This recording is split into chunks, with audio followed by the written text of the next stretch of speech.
Welcome to Inspiration and Transformation from the Banks of the Ganga with Sadhvi Bhagawati Saraswati, an American sannyasi living at the Parmarth Niketan Ashram in Rishikesh, India. Sadhvi is president of the Divine Shakti Foundation, a charitable organization bringing education, vocational training, upliftment, and empowerment programs to women and children.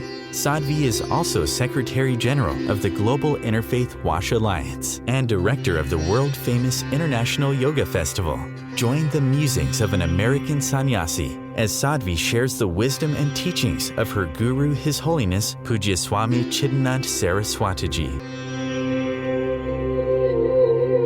Welcome everyone to Inspiration and Transformation from the holy banks of the sacred Ganga River in the land of Rishikesh, India.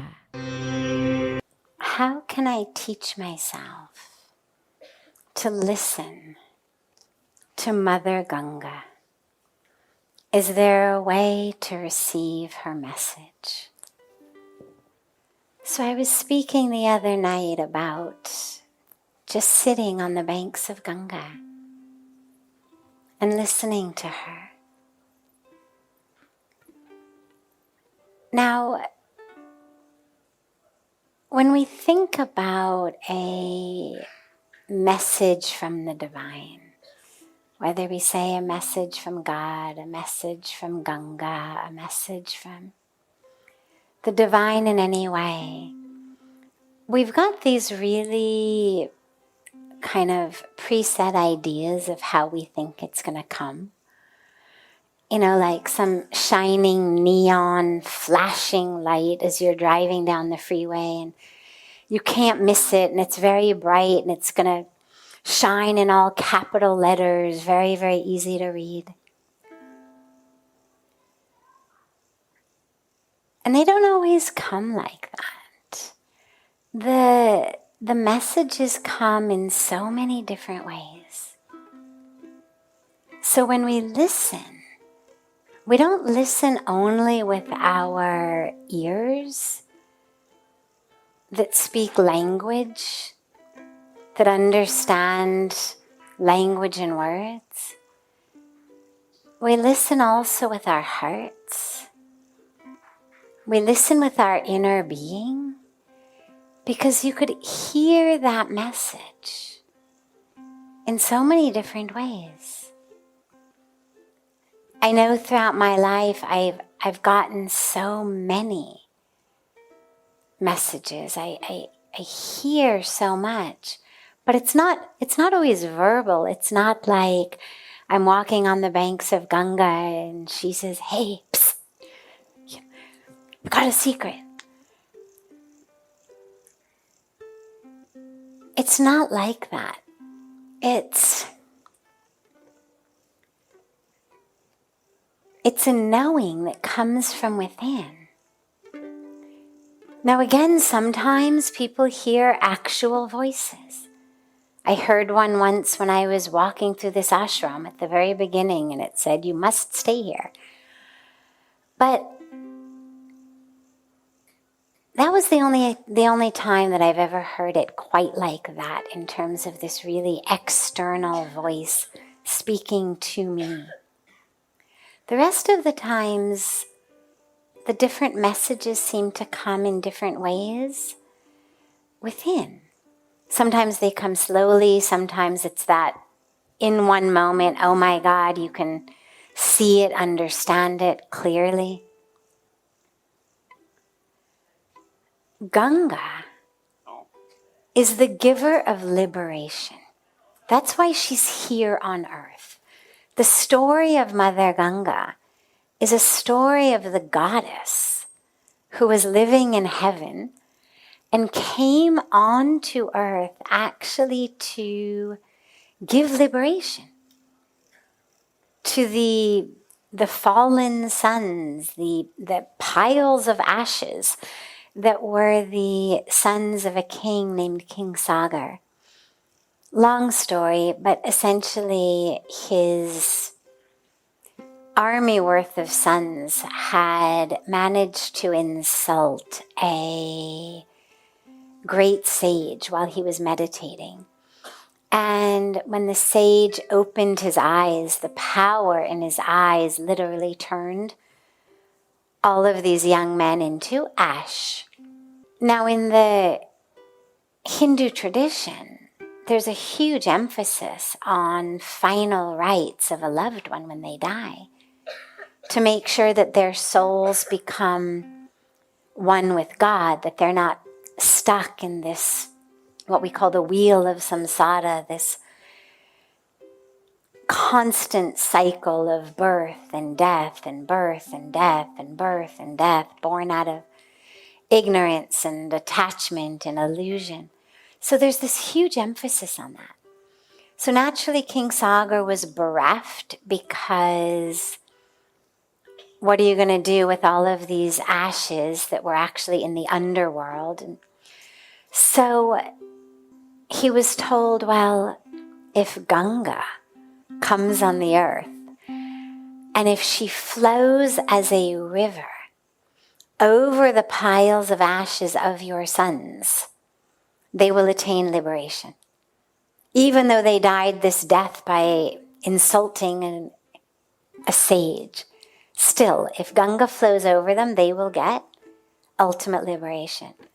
So he prayed, then his son prayed, then his grandson, King Bhagirath, did incredible amounts of sadhana.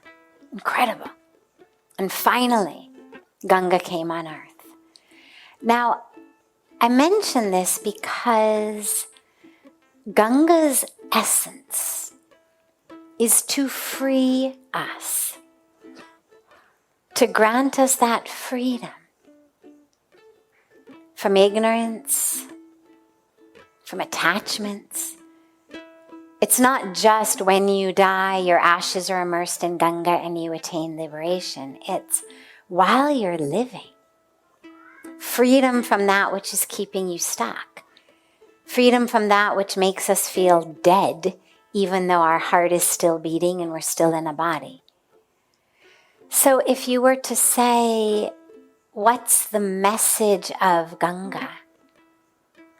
Well, Ganga is going to bless you in your own individual way, in your own individual relationship with her, in a way that's going to give you some freedom, some spaciousness inside of you to understand the divinity of you. Ganga's not going to give you a message and say, this university versus that one, or this job over that one. Or, yeah, take him back, he's a good catch. You know, she's not making those sorts of decisions for you. She's going to speak to you in a way in which you're going to find freedom from things that are making you stuck, grudges. You'll find that Ganga eases you into forgiveness, that she eases you into letting go, that she eases you into ease, that she creates in you some space between your true self and all of this ignorance, all of the stuff that's keeping you stuck. So don't expect a particular voice, a particular way that she's going to speak, but just sit on her banks and allow that flow to flow not only in front of you, but through you. One of my favorite meditations, and it's very powerful this time of year where the flow of Ganga is still very high and you can hear her very easily, is to sit on the banks of Ganga, and as you meditate, as you hear her waters, as you feel even the mist from her waters, Feel them flowing through you, not just in front of you. And as you feel that, feel like she's literally wresting from within you junk. I think of myself sometimes as, one of those pots after you've cooked and there's gunk stuck on the inside of the pot. But if you soak it for a while in water and then you run it under really strong water, it helps get all of the gunk out from in the pot. And when I feel Ganga flowing through me, for me, the visualization is always that of flow through me and get this gunk out of me. All of these vestiges of past grudges or past angers or past attachments or false identification or jealousies or anger or competition or all of these things that are blocking our channel from feeling that flow of the divine. You can think of it as like plaque on your arteries and getting some kind of very special treatment of just this high-powered, high-pressure flow through that artery, also pulling out all of the plaque gunk from the sides of the blood vessel. And just feel that water flowing through you, freeing you. And don't worry if you hear her message in words, or you just feel the presence of this mother river, freeing you from whatever it is that's making you stuck. And you'll feel her. I promise. I can't say you'll definitely hear her in words, but don't worry, it doesn't matter.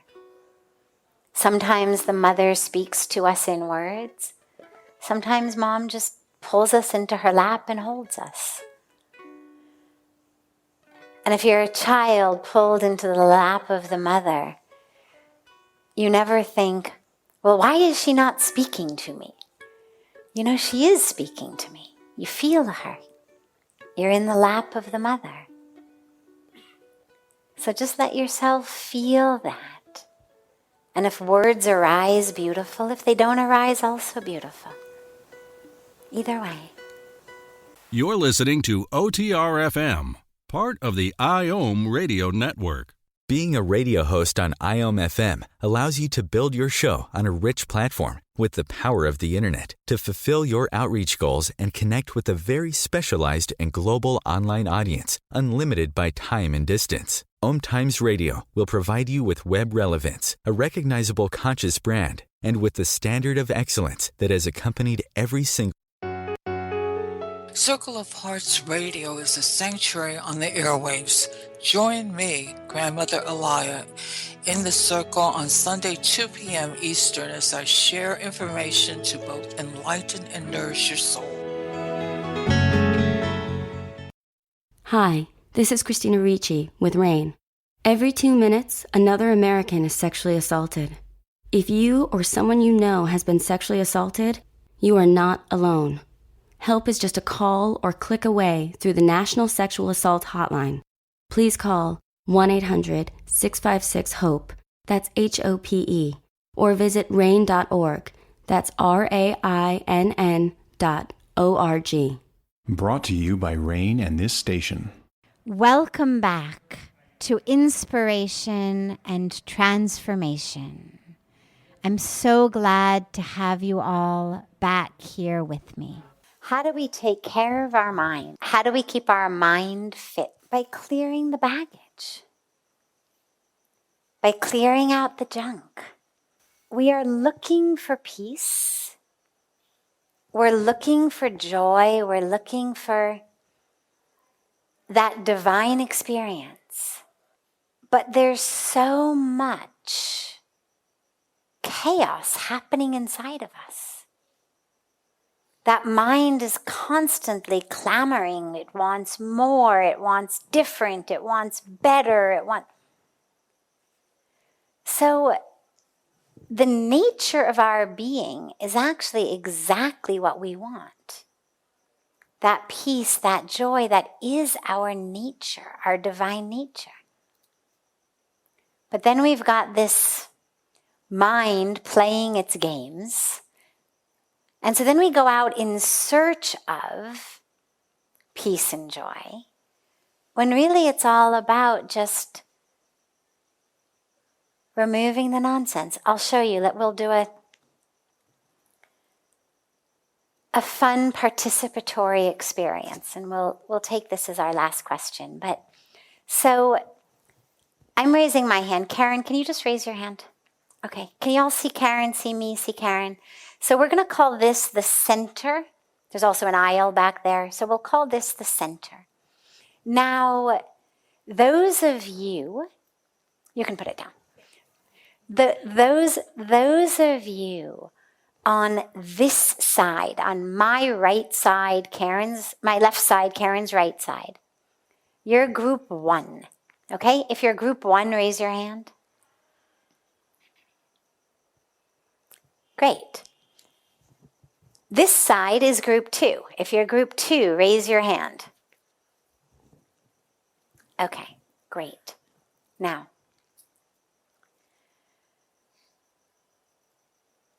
group 1, your job, whenever I raise my hand on this side, your job is to chant Om.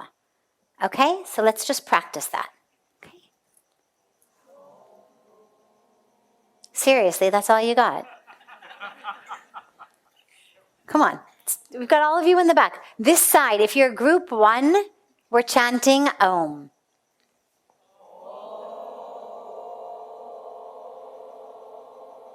Good.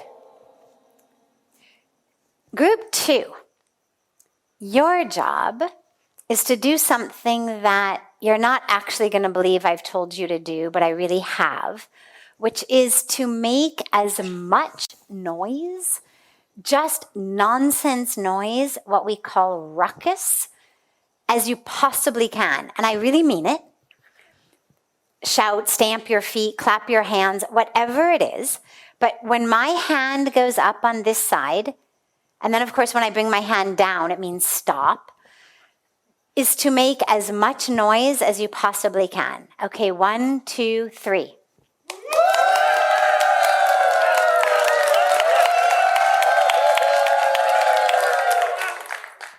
Great. Now, that was just to test you. Make sure everybody understood what their role was. Now, pay attention to my arms, because if my arm is up on your side, you need to be doing your thing. Om over here, ruckus over here. But if my hand comes down on your side, it means that side needs to become quiet now. Okay? Both sides.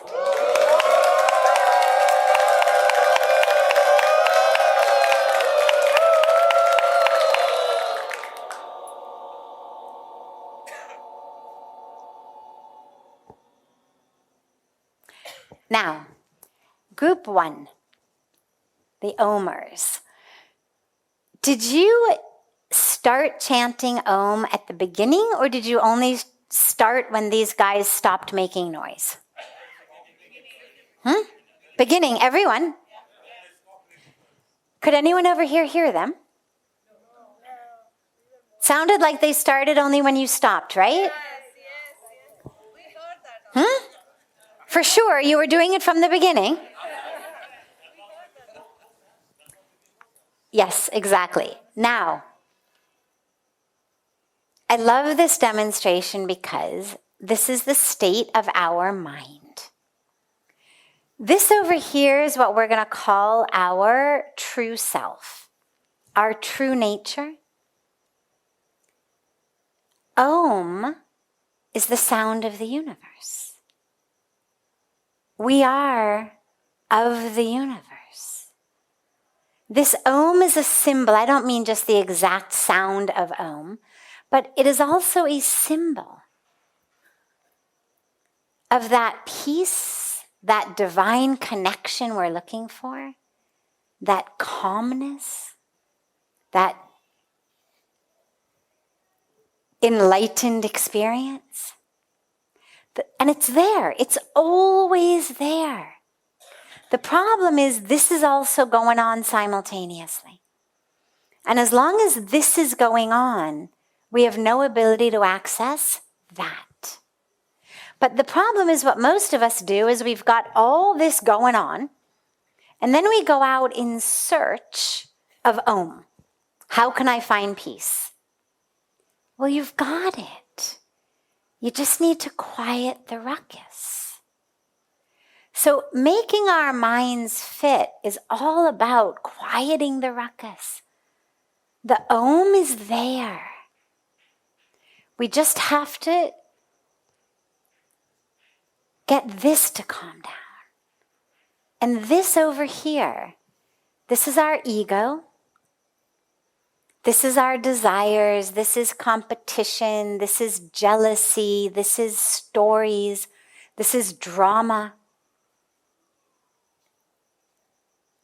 And so if we can develop a practice of letting this go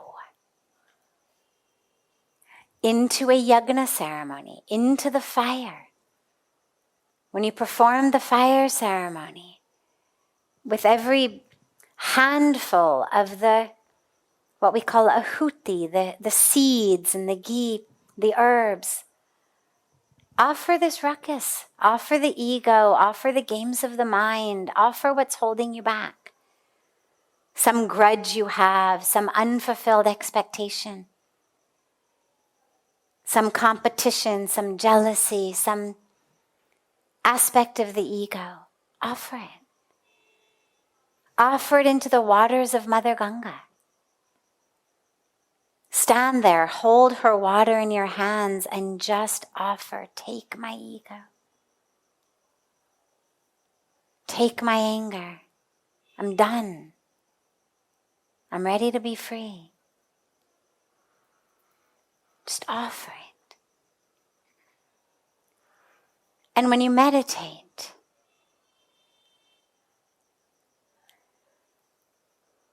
those of you who have been coming to Satsang for a while or watching for a while, you'll know that very, very frequently when I lead meditation, I say, on the exhalations, just let go. Let go of another story. Let go of another desire. Let go of another grudge. Let go of another aspect of that story, that false identity. Just exhale into the universe. Let it go. But as long as we are attached to this, it doesn't matter how much Om you have, you'll never hear it. I purposely, by the way, if you look, you'll see, this side has got a lot more people. It's not actually an even split. There's a lot more people over here. But I purposely did that because even when you've got more people oming, it doesn't matter. The ruckus will always drown it out. So if you really want this, you've got to be prepared to let go of your attachment to this. It's the only way. You say, man eva manushyanam karanam bandha mokshayo. The mind is the key. The key to our bondage or the key to our freedom. It's up to us. And this over here are the chains that keep us bound. Let them go, and you've got Om. This is OTR-FM, part of the IOM radio network. OMTimes magazine is one of the leading online content providers of positivity, wellness, and personal empowerment. A philanthropic organization, their net proceeds are funneled to support worldwide charity initiatives via Humanity Healing International. Through their commitment to creating community and providing conscious content, they aspire to uplift humanity on a global scale. OMTimes, co-creating a more conscious lifestyle. do you have time to read that inspiring book or that blog post you've been meaning to get to? In your busy world, how do you improve yourself and keep your life going? I'm Lisa Kay, and my Between Heaven and Earth radio show can transform your life just by listening. Be uplifted with inspiring topics, positive stories, and ideas that really work. Between Heaven and Earth Radio is conscious living for your soul, every Wednesday at 4 p.m. Eastern Time. Like Baldwin with People for the Ethical Treatment of Animals. I grew up loving circuses and other traveling animal shows, but it never occurred to me what life might be like for the animals. Training wild animals to do things they don't understand takes force. Routine discipline with a hook or whip with the heel of a boot shows the animal exactly who's the boss. Don't patronize animal acts. Please contact People for the Ethical Treatment of Animals. 757-622-PETA. Welcome back. This is Sadhvi Bhagawati Saraswati with inspiration and transformation. Why do we always crave things that are bad for us? Even with all of the really good for us options out there, why do we crave that which is bad for us? Well, there's a lot of reasons, actually. It seems so counterintuitive. Why wouldn't we want that which is good for us? Well, when we are in alignment, we do. I remember my yoga teacher back in America used to say, people every once in a while would ask about overcoming things like smoking cigarettes, for example. And he always used to say, don't worry. Don't push yourself to quit. Just do more yoga. Because the more yoga you do, you're going to get to a point where automatically you just can't stand the idea of a cigarette. That it's going to become so incongruous with who you are that automatically you'll quit. When we are really living in full alignment, we do actually want what's best for us. You may have noticed when you're meditating well, you're doing your yoga, you're living in alignment with your spiritual practices, with how you're serving in the world, you're much less likely to find yourself, scarfing down entire pints of ice cream or whole bags of chocolate chip cookies or 6 packs of beer or things like that. We tend to find ourselves doing things like that when we're out of alignment. We're depressed, we're jealous, we're bored, we're angry, we're living in a way that isn't in alignment. We've been staying awake too late at night, therefore sleeping in the morning, skipping our meditation, skipping our yoga. So if you bring yourself into alignment, if instead of beating yourself up about the ice cream or the cookies and giving yourself yet another thing to feel miserable about, instead of that, just recommit yourself to the practices that bring you in alignment. So that's one of the major reasons, is when we are not living in alignment with who we are and what's good for us on the deepest level, we're going to not crave that which is good for us on the outer level. When you are in great alignment, those are the times that you want those veggies, like you're craving the veggies. You're craving salad, you're craving fresh fruit, you're craving things that are healthy because you're living a healthy life. You're living a life that isn't healthy is when you're craving the junk. But another reason is really very simple, which is, I think of it as the insidious world of advertising. And it's this massive industry, billions of dollars, that is really focused on only one thing, which is getting us to buy their product. Now, if I'm the producer of organic salad leaves, I'm going to spend advertising money on trying to get you to buy organic salad leaves. But the organic salad leaf growers tend not to have the budgets that the makers of Big Macs have, for example.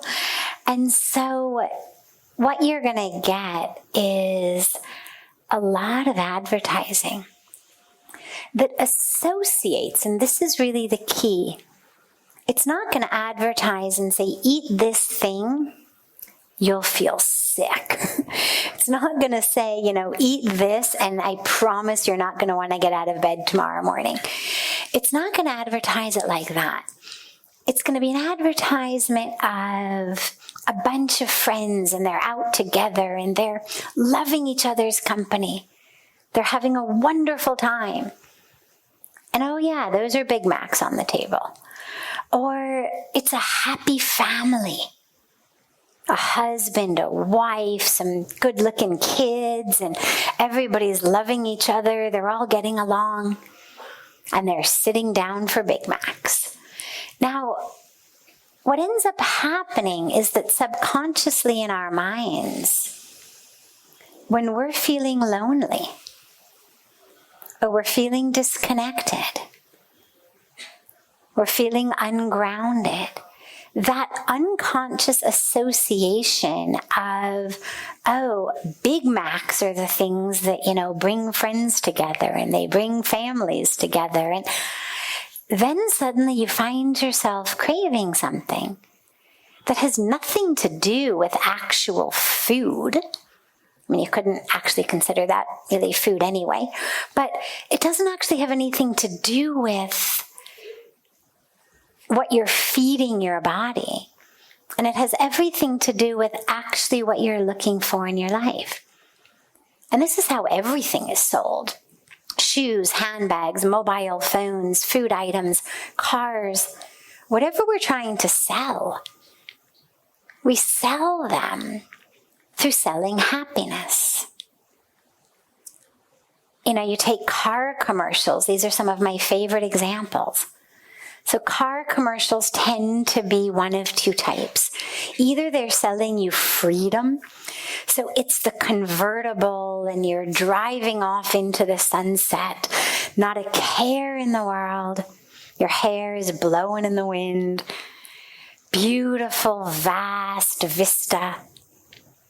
Now, we're not selling a car. We're selling freedom. And people who are feeling stuck, trapped in their lives, unhappy, see this as like, yeah, I want to drive off into the sunset with my hair flowing in the wind. And they identify that with the car. Or we sell them as more of like your family vehicles. And so again, it's the happy couple and the happy kids in the back seat. And you think, my God, my kids try to kill each other in the back seat. My husband and I scream at each other in the front seat. And subconsciously the mind goes, we need that car. Now, your logical mind knows that changing the brand of your car is not going to make your kids get along, or you and your spouse get along. But subconsciously, that's what happens. So the same thing is true with food, with alcohol, with all of these things that are not good for us. So don't worry about it. Don't feel badly about it. But just if you do find yourself in the midst of cravings for things that you know aren't good for you, ask yourself, how have I gotten out of alignment? Why is it the things that I know aren't good are things that are calling to me? Where have I gotten out of alignment? And do what you can do to get back into alignment. Get back into your meditation, get back into your yoga, get back into your service, reconnect with loved ones, Reconnect with your values. Read things that inspire you. Watch things that inspire you. And if you find that it's just, something in your consciousness calling at you, again, don't worry about it. And also don't overanalyze it, because it really could simply be nothing more than a billboard you saw on your way home that happened to hit you at a time when you were feeling frustrated or stuck or upset, and it grabbed you at a time when you were vulnerable. And so now you're craving for that thing. But always ask yourself, what do I really want in this moment? What do I think I'm going to get through this ice cream, through the Big Mac, through the pizza, through the six-pack, through whatever it is that I'm craving? Actually, what am I looking for? Certainly not a stomach ache, certainly not a hangover. What am I really looking for that I've misidentified as coming from that thing? And then, of course, the last piece being that, sometimes you're just in the mood for a piece of pizza or a bowl of hopefully vegan ice cream. And again, don't overanalyze it. It's okay. Nothing wrong with it. If that's really all it is, for whatever reason, have a bowl of the ice cream, have a piece of pizza. There's nothing wrong with it or you, as long as that's all it was. It was just a one-time quick thing. It came, have it. It's okay. Try to avoid the six-pack and the Big Mac. But if it's just, if it's just some pizza, some chocolate, whatever it may be, don't be too hard on yourself. It may just be a simple, unconscious association when you were young. Mom gave you this, Dad gave you that. Maybe it's the only way you know how to self-nourish. A lot of us, tragically, were actually raised unconsciously to believe that, guess what? Food is love. It's how a lot of us were parented in different ways. And so a lot of us associate it with that. So many parents all over the world, in doing their best, in loving their family, what do? They feed them. Oh, I love you so much, I've baked you cupcakes. I love you so much, here's some gulab jamuns. I love you so much, oh, you have to have just one more because I made it for you and I love you. And so we grow up associating a really overfull, stuffed stomach with knowing that we're loved. And that's a hard pattern to break as we get older. See whether there's a way that you can find the real love you're looking for, the real nourishing, nurturing that you're looking for, rather than just the stuffed stomach. But through it all, don't feel badly, don't judge yourself. There's so much that we're already feeling like we don't do quite right.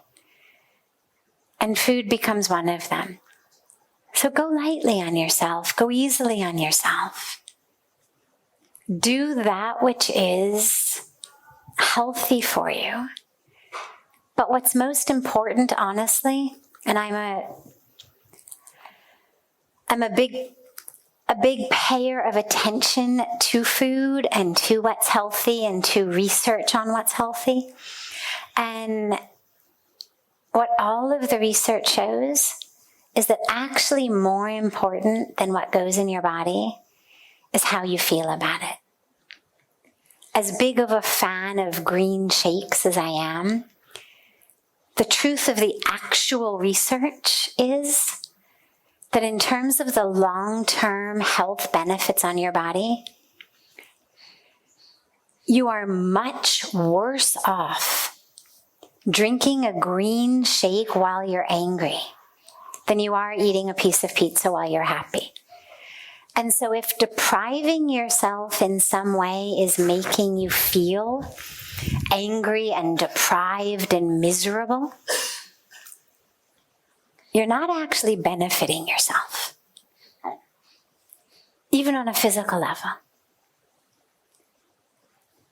What's important is that our mind is peaceful and joyful. And ideally, yes, we find joy feeding ourselves things that are healthy for us. But if that's making you angry, you're much better off eating something that's actually going to make you feel happy about it. Because that happiness is doing a lot more for your body than all of the green shakes ever would. So get in alignment, and then you'll find that what's good for you is what makes you happy. But at other times, it's okay. We all have different ways of nourishing and nurturing ourselves. And so just make sure that you are taking care of not just your waistline, but your heart. This is OTR-FM, part of the IOM radio network. OMTimes magazine is one of the leading online content providers of positivity, wellness, and personal empowerment. A philanthropic organization, their net proceeds are funneled to support worldwide charity initiatives via Humanity Healing International. Through their commitment to creating community and providing conscious content, they aspire to uplift humanity on a global scale. OMTimes, co-creating a more conscious lifestyle. Do you have time to read that inspiring book or that blog post you've been meaning to get to? In your busy world, how do you improve yourself and keep your life going? I'm Lisa Kay, and my Between Heaven and Earth radio show can transform your life just by listening. Be uplifted with inspiring topics, positive stories, and ideas that really work. Between Heaven and Earth Radio is conscious living for your soul, every Wednesday at 4 p.m. Eastern Time. Like Baldwin with People for the Ethical Treatment of Animals. I grew up loving circuses and other traveling animal shows, but it never occurred to me what life might be like for the animals. Training wild animals to do things they don't understand takes force. Routine discipline with a hook or whip with the heel of a boot shows the animal exactly who's the boss. Don't patronize animal acts. Please contact People for the Ethical Treatment of Animals. 757-622-PETA. Welcome back. This is Sadhvi Bhagawati Saraswati with inspiration and transformation. Introspection and contemplation are the best ways to choose your goals. And I would begin any goal-setting activity with one very simple question. Let's say I'm setting a goal a month from now, or I'm setting a goal for a year from now. Before you even think about the goal, ask yourself one very simple question. How do I want to be 1 month from now? How do I want to be 1 year from now? If I had a magic wand and I could compress time in such a way that I didn't even have to do the work, didn't have to set the goal, didn't have to do the work, I could just magic wand that, what would it be? So we were just talking about, food. Well, so a goal might be, I would like to be healthy. Or if you say 6 months from now, I would like to have a healthy body. Okay. Well, then the goals are clear. What is it in your body that's currently unhealthy? And you set goals accordingly. I'd like my cholesterol to come down to normal. I'd like to lose some weight if I'm overweight. But on other levels, it's so easy to set goals based on what society says we should want. As though somehow the highest goal that we should all strive for is more money, more success on that level, more power. And so people run after that. But if you're really honest with yourself, ask yourself, what do I really want?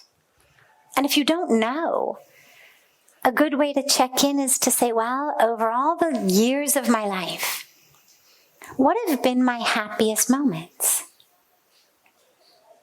What have been the moments that have felt the most satisfying, the most deeply enriching, the most full and fulfilled moments of my life? Chances are they weren't shopping trips. Chances are they weren't new purchases or deposits into your bank account. They're going to be times that you made a difference in someone else's life. Times that you deeply shared and connected with another being. Times that you connected with the divine. Times that you experientially understood your true self, that you felt it. Times that you felt at oneness with others, with the universe, with nature, with God. And so, using just a purely scientific way,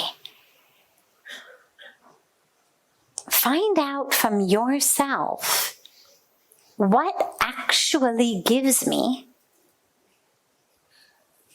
deep fulfillment. What gives me deep joy? And then ask yourself, how can I have more of that?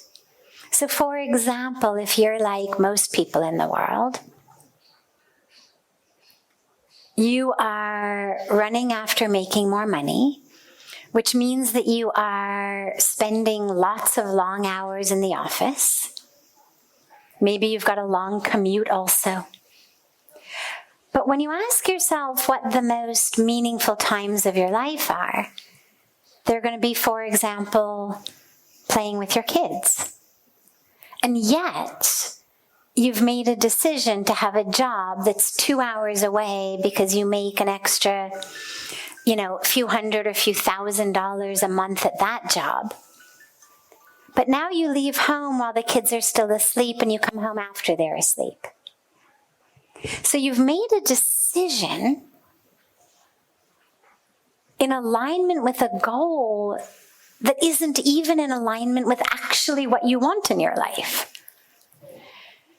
And so when you go to set goals, before you do that, really ask yourself, what brings me deep meaning? And when I say joy, I don't mean, I like to go to parties. Not the type of joy that wears off right away. Not the, I like comedy movies. But the deep joy, the lasting joy, the joy on a soul level.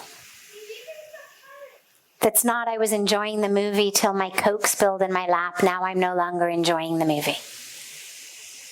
But really deep heart, soul level. And then set goals that are in alignment with having more of that. And along with that, so that's one list you should make before you set your goals. And the other list you should make is, what are my values? So what brings me joy, meaning, fulfillment? And what are my personal values? What do I believe makes for a right life? What we would call a dharmic life or a yogic life. What are those things? What are my values? For example, do I value generosity? Do I value service? Do I value protection of the environment? Do I value,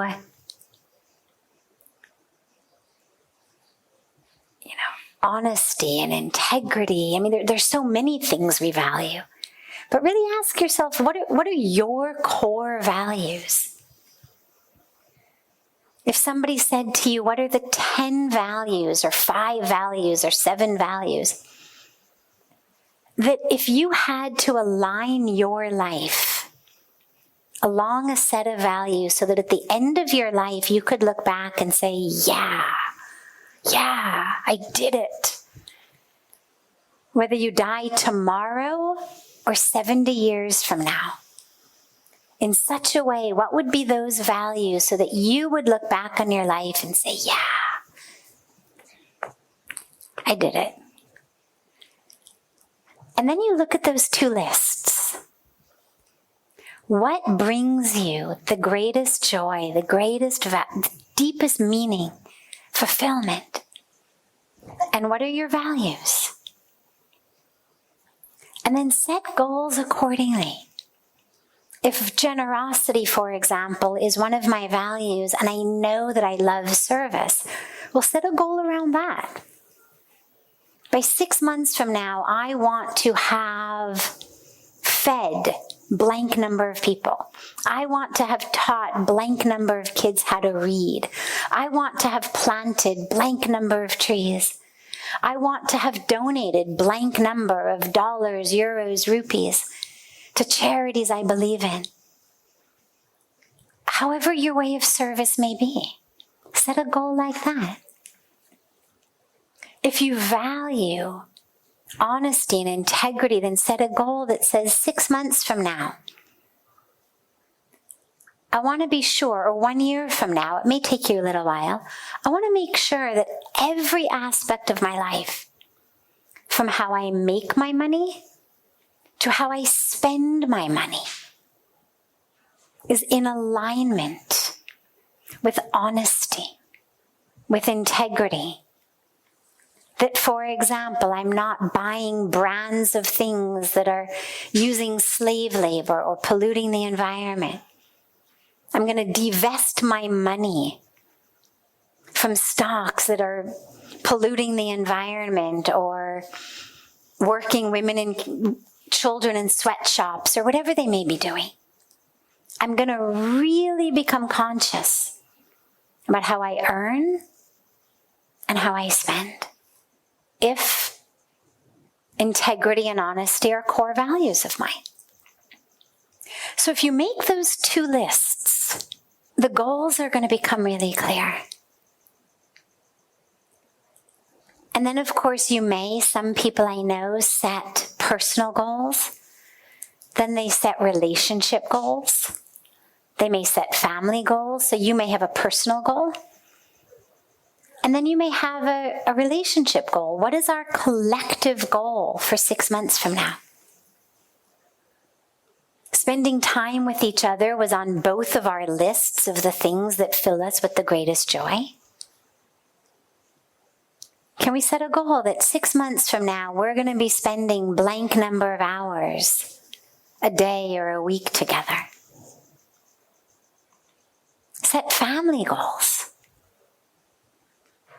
Set however many goals you want that are all according to what brings you the deepest meaning and fulfillment in your life, and it's in alignment with your values.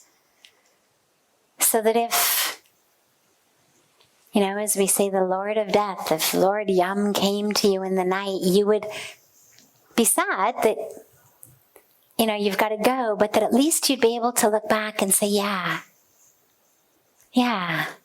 I lived really in alignment with what I believe in, alignment with my values. Because that's the stuff that actually makes us feel fulfilled. When we go to sleep every night knowing, all those things I believe in, that's how I live today. I was honest, I was caring, I was generous, I made people smile, I helped people, I spread love, I spread peace. I didn't harm anyone or anything. Set your goals like that. This brings to a close this hour of inspiration and transformation. Thank you so much for joining me. I'm so glad to be together with you all each week, and I look forward to being together again next Thursday, same time, on OMTimes Radio.